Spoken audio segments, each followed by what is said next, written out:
This is the Glynn Academy Coaches Show with head coach Rocky Hidalgo. Brought to you by Advanced Rehab, Urgent Med 1, Boyd's Transmissions, Golf Cart Wholesale, Alan David Tucker, and by Marshside Grill. And now here's your host, Glynn Academy Insider, Drayton Hogarth. Welcome to the Glynn Academy Coaches Show with head coach Rocky Hidalgo on the Bishop Media Sports Network. This is Drayton Hogarth on location at Marshside Grill, where we will be each and every week on Sunday nights at 6:30 for the entire season.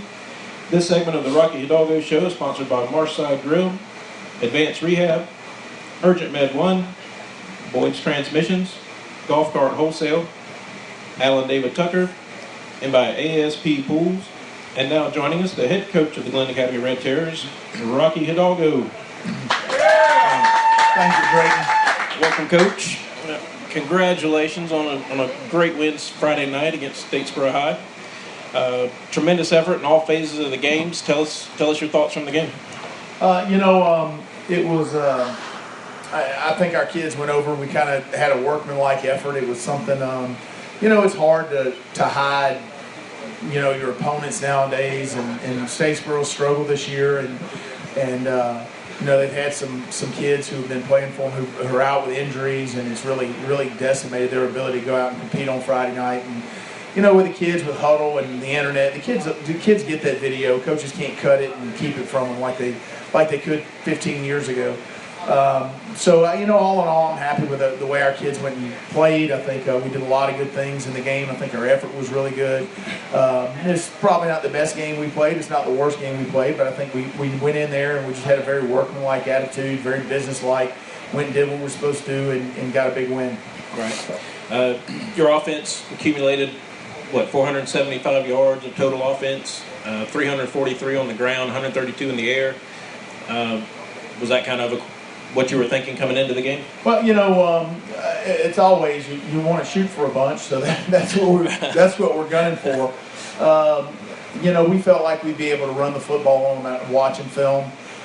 We missed a couple opportunities in the past. We missed some big plays, balls just on our fingertips a couple times. But all in all, I'm pleased with the performance of the majority of our kids. I think we played really well. I think we got a little lazy in the second quarter. We addressed it at halftime. The kids came out at halftime and played really well and distanced ourselves from them. Right. Now, coming into a game, do you script a certain number of plays, or do you base calls of what you're seeing the defense do on the field, or how do you start out a game? I think every game is different. Coach Harp, Chase Harp, our offensive coordinator, he calls all the plays. And, I may make some suggestions here or there throughout the course of the game, but for the most part, I hired the guy to do a job, and I'm going to let him do his job. And so, and every week's a little different. Some weeks you may come in and script certain plays to see how they're going to align. And then other weeks you may just come in and just see what they're going to give you and call plays based on that. And with a no-huddle team, it's easy for us to change plays on the line of scrimmage. You'll see us sometimes line up, and then we'll check the play based on how the the defense is going to align to us. Mm-hmm. DJ Dallas, of course, went 7 for 11. Seemed like he missed a couple of passes early on that first drive, forced a couple into double coverage, but really turned up his game after that point. Tell us a little bit about DJ's game. Well, the first play we faked the reverse and threw the post on. It was one of those things where the goal is to just throw it up there and hopefully it's what they call now in football a 50-50 ball. You throw it up there and you try to make a play on it. And their kids did a nice job of staying over the top of it. So it's just one of those things. We just kind of wanted to get it up there. We want to get a big shot, start the game. The other throws, he made some pretty good throws, and he did a nice job kind of putting it out there. But they were close. Really an arm's length away, and I think he settled down a little bit. Nobody's going to get all his throws. Nobody's going 25 or 25, or it's very tough to do. I know the Lambert did a few weeks ago with University of Georgia, and look how that turned out. Right. So at the end of the day, it's tough to do those things, and the further you throw the ball down the field, the harder it is to complete the pass. Right. This is the Glynn Academy Coaches Show with head coach Rocky Hidalgo on the Bishop Media Sports Network. You also really have to like how your offense really spread the ball around. You had 7 different receivers. That really keeps a defense on their heels now.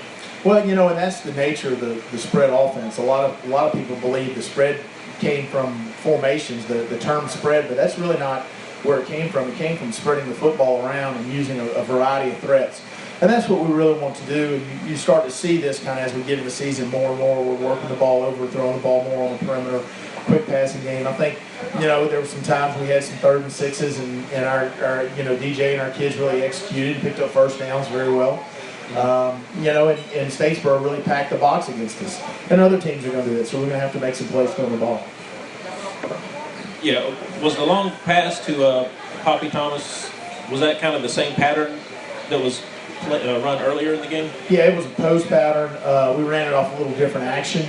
Okay. Generally we run the post pattern off play action to get the safety out of the way, to open the lane, and that one was wide open. It was very well executed offensively. Did a great job on the fake, and DJ put the ball on the money. Yeah. Talk a little bit about Ryan Johnston and Jace Wilder's touchdown passes as well. Well, both those guys are guys who are playing really well for us, and I think the big thing that people don't realize is how well they block on the perimeter. They've done a great job of blocking on the perimeter to springs. Ryan is a kid who's really, when he came out last year during the Wear Week, he was playing quarterback with us, and he kept asking me, hey, can I play receiver? Can I play receiver? And I was like, yeah, we'll stick you out there. So we stick him out there, and, he's got really strong hands. He runs great routes. He's a very good high school receiver, and developing into, maybe our best in a lot of ways. He can really go in and elevate and get the ball in traffic, and I think he had a hip flexor injury or an oblique injury that kind of set him down a couple of weeks and probably slowed his progress. But you really see him, he's playing great football for us right now. We feel really good about throwing the ball over the middle. He's got this great catch radius out there because he's got long arms, and he's a big target for DJ to get the ball to. Mm-hmm. And it's pretty true, though, when you won't see a big run without a great block by a wide receiver, too, no? Yeah, it is the case, and those guys, Jay, and all our receivers have blocked very well on the perimeter. And one of the things we actually have to talk with them about is understanding. We want to block. We don't want to steer guys. Sometimes we get into steering guys, and we get into the area of holding. It was good to see Jace catch a touchdown. He's a kid that he's played his tail off all year long and really blocked well on the perimeter. And have him get an opportunity like that is awesome for us. Yeah.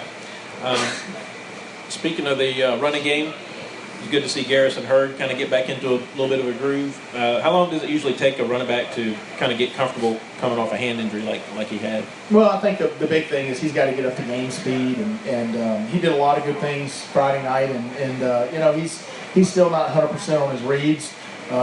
Sometimes he's kind of bouncing it. We should be banging in there, but a lot of that is just going to come from reps. I mean, when you sit out for 5 weeks or whatever it is, you're out. It's just hard, that game speed of seeing those guys, the following the lineman and getting his reads and basing it off of what the defense does is tough. It's not something that's easy. You just got to get out there and play, and he gets a little better every week. And the great thing with him is he's played a lot of football, so it was an immediate impact, and he'll only get better from here on out. Right. It's not the best way you want to rest a player, but could it be a blessing in disguise to maybe have him a little fresher heading into the playoffs as well? We'll see. Only if we make a long playoff run. Right. Right now we've got one game with South Effingham, and then a to be determined playoff opponent. And so right now we have 2 weeks of football. We know that, and we'll worry about everything else, resting people in long term and the effects and benefits of all that stuff later on. We'll look back and talk about how that came at the right time, I hope. All right, sounds good. More to come on the Rocky Hidalgo Coaches Show on the Bishop Media Sports Network. Right now, these words from our sponsors. Marshside Grill is your home for the best burgers, spuds, and seafood around. Come enjoy the view out by the water while taking in an ice-cold beverage. Marshside Grill is your home for the Glynn Academy Red Terror Coaches Show with head coach Rocky Hidalgo and a proud sponsor of Glynn Academy and local high school athletics.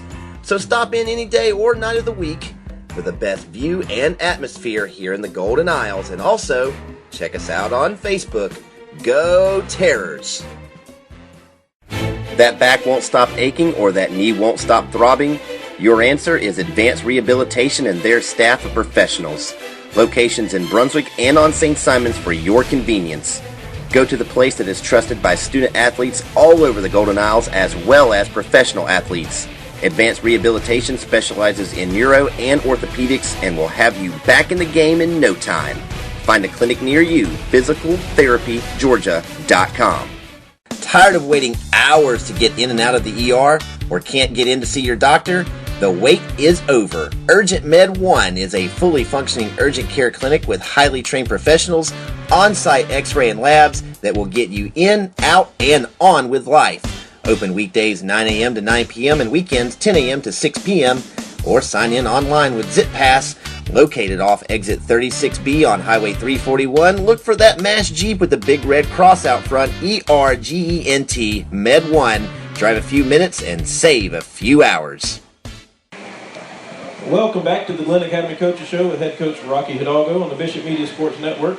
This is Drayton Hogarth on location from Marshside Grill. This segment is brought to you by Marshside Grill, Urgent Med 1, Advanced Rehab, and Golf Cart Wholesale. Coach, you also talk about the running game a little bit more. You had a lot of kids get carries as well, and especially Matthew Rivers ended up being your second leading rusher on the night. Talk a little bit about his play and about his development so far. Yeah, you know, Matt's done a good job when he's got the opportunity to run this year. And he's a kid. He's a junior. He'll be back with us next year.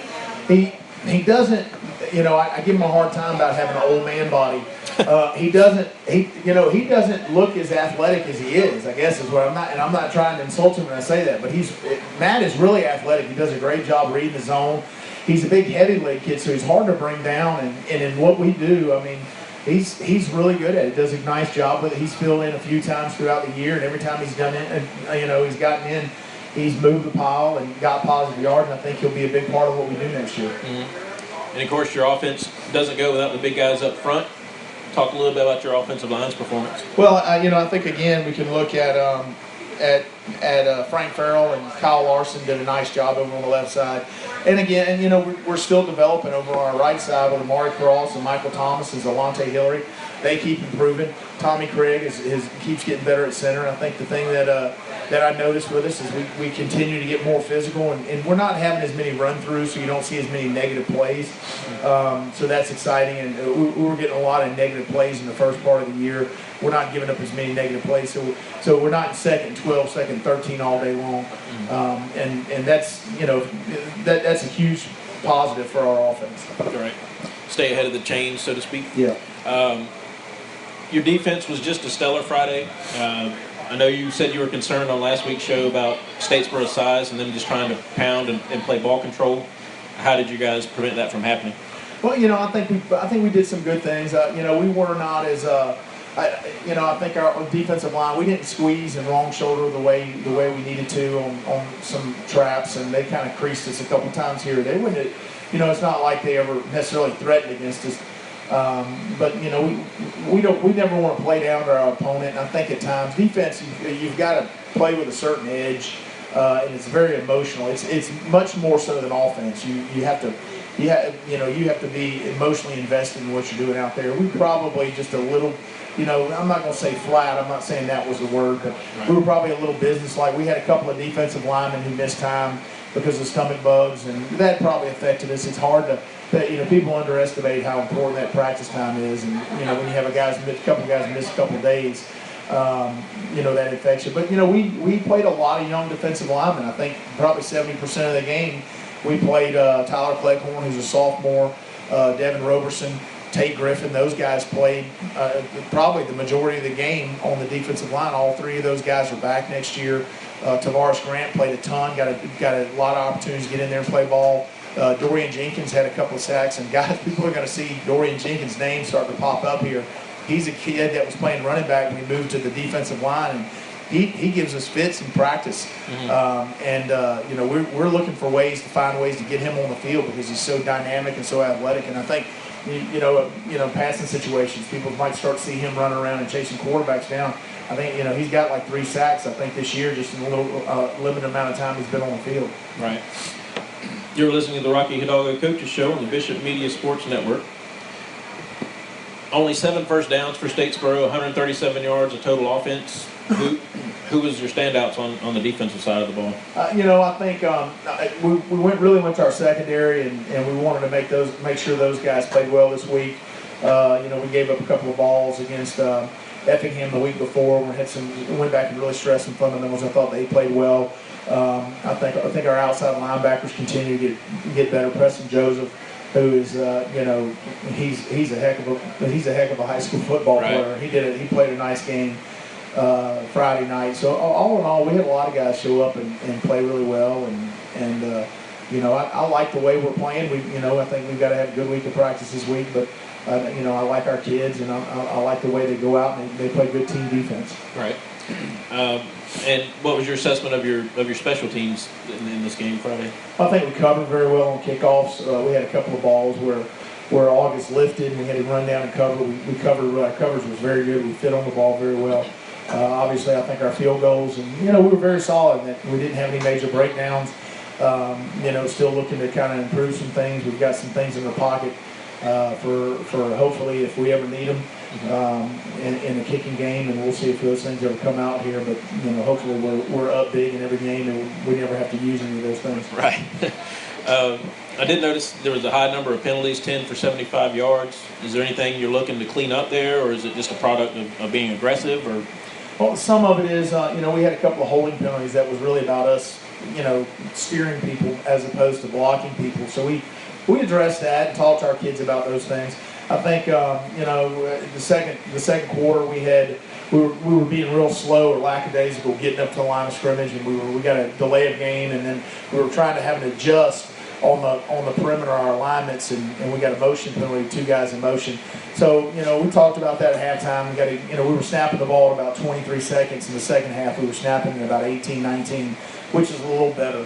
And gives us time to kind of get set and look at the defense. And so we talked about those things. And one thing about our kids, generally, if you talk to them and speak with them about something, they'll work hard to fix the problem. We didn't, it wasn't anything major that we had to do. But all in all, I think it was some aggressive penalties and some things that we just kind of be a little lazy getting up to the football. Gotcha. All right, did have some off-the-field news this week. Broke that Brandon Jernigan was transferring over to Glynn Academy. Are there any plans to get him action this year, or is it just going to be too soon for him to learn the playbook and things such as that? Well, that was really a surprise to kind of all of us. It was something, and I, to everybody out there who listens, it was something that was not something necessarily we planned, and we didn't have any contact with him or his family, and I don't know the circumstances that occurred, and for me, it's I'm not philosophically. I believe when a kid moves into our program and he establishes residence and the GHSA says he's eligible, then he's part of the football team. We love and care for all our kids, and Brandon Jernigan won't be any different, and we're excited to have him. Obviously, he's a very good player, I believe that people should have an opportunity to start with clean slates, and for whatever events occurred or didn't occur, I don't really know those things. I'm not really interested in them. I'm just interested that he comes over and he's a great teammate and works hard. And from what I've seen him, he's been a great kid, and he's done everything we've asked him to do. He's excited to be a part of what we're doing. And if the GHSA, if they clear him to play, he'll be eligible, and he'll be just like everybody else in the program, be able to go out on Friday nights and play some football. We'll have to see if they're going to do those or the time frame of that. Generally about a 3 to 5 day process. Getting someone cleared through the GHSA, and I believe his paperwork will go off tomorrow because I think he's moving in actually this weekend. So it'll probably go off Monday. So hopefully we'll get it back in. He'll be able to help us throughout the playoffs, and if he can't, he'll be a great addition to Glynn Academy, and our fans will get to cheer for him next season. Right. Any concerns over bringing in a new player at this point of the season for team chemistry, anything like that? I talked to our kids, and I pulled the seniors aside, and I basically told them, every one of them, I said, look, anybody has a strong opinion about this, one way or the other, you guys need to come talk to me. Right. And I said, find some time and speak to me about it. And I said, whether you think it's something we need to do now, and if he's eligible, play him or don't play him. And because it is, at the end of the day, it's the kids' team, and I want them to have a voice in it. Right. I have not had one kid come to me and say, Coach, I don't think this is something we don't want to do. I think, look, our kids want to win. Right. And understand something about this. These are teenage boys, and they want to win. And if somebody walks in off the street and can help them win football games, they're all for them helping them win football games. No doubt. Years ago at Parkview, a guy by the name of Brad Lester transferred into Parkview. First round of the playoffs, they went on to win the state championship and started that dynasty that Cecil Flo had up there. Right. And nobody batted an eye. He went on to Auburn, was a solid player for him at Auburn. And I think Parkview won 45 straight games. Yep. So at the end of the day, I think these are high school kids, and regardless what kids, it is what it is, and they're not responsible for where they live or where they don't live. And I say that my kids don't get to choose what school they go or what county they live in or what. I mean, at the end of the day, that's moms and dads decide those things, and kids are along for the ride. And that's just that is what it is. So when a kid moves into our program, I treat him like the ones that've been there from day one. We addressed it with our kids. We're excited to have him. I think our kids are excited he's out there. Our kids want to see him play some football in red and white. I can tell you that. I hear you. All right. We will be right back with the Glynn Academy Coaches Show with head coach Rocky Hidalgo on the Bishop Media Sports Network. Need an attorney who specializes in personal injury and criminal law? Alan David Tucker. He fights for the rights of the injured and accused, located next to the waterfront at 9 St. Andrews Court. Since 1982, Alan David Tucker has been practicing law in the Golden Isles and helped thousands of people just like you solve their legal problems. Give Alan David Tucker a call. Proud supporter of Glynn Academy Athletics, 912-267-7123, and let's go Terrors. Looking to make your life more fun? Then check out GCW Carts. With top-of-the-line carts like Easy Go, Bad Boy, and Cushman, you can cruise the island or just around the neighborhood in style. Need to rent a cart? GCW Rental rents carts for long or short-term use, and they make it easy by delivering your cart to you and picking it up when you're finished. So remember, for brands like Easy Go, Bad Boy, and Cushman, visit GCW Carts in Brunswick at the corner of Cypress Mill Road and the Spur, or call 912-434-4601. You've walked your last mile. Boyd's Transmissions will get you riding with a smile. Boyd's Transmissions is your hometown stop for any and all transmission work and much more. Boyd's Transmission has been locally owned and operated for over 30 years right here in Glynn County. Come check us out at 3123 Norwich, right across from the National Guard Armory, 912-264-6768, or find us on Facebook and go Terrors. It's hot and keeping your pool running is essential right now. ASP is your hometown pool care and maintenance neighbors. Marcus and the professionals at ASP will have your pool looking and running like a dream to help you beat the heat. 912-230-5777 or online at www.stsimonsgapoolservice.com or find ASP on Facebook. ASP is a proud supporter of Glynn Academy Athletics. Let's go Terrors! Welcome back to the Glynn Academy Red Terror Coaches Show with head coach Rocky Hidalgo on the Bishop Media Sports Network. This is Drayton Hogarth on location at Marshside Grill. This segment is brought to you by Boyd's Transmissions, ASP Pools, and by Alan David Tucker. Coach, coming up this Friday, South Effingham Mustangs of Coach Donnie Ravel come between the bricks. There's going to be a lot riding on this game to share the region title, top 2 seed for the state playoffs. What can you tell us about Coach Ravel's squad? They have a really good football team. They're 7-2, and they turned the ball over a little bit on Friday versus Ware County. Or the game was really close, with the exception of when they kind of fell apart in the third quarter, and Ware was able to distance themselves from them. But all in all, they've got a very solid football team. Their quarterback is very good. He can run it and throw it. They have good skill on the perimeter, a really big offensive line. Defensive, they run around well and they tackle the football. But, I think they've got a good squad, and it's going to be a great football game, and our kids are going to have to show up and be ready to play. Has their team been a little bit of a surprise this season, or was this something that you saw coming from last year? Well, I really felt at the end of last year. I mean, they played us tough last year, and I don't remember what their record was last year. They were like 5-5 and 4-6 last year, or somewhere along those lines. But I thought they had a really good football team last year, and really I thought, with the exception of Ware and Coffee, they were probably the next best football team that we had played last year. I was really surprised. I thought their coaching staff, both Effingham schools, are very well coached.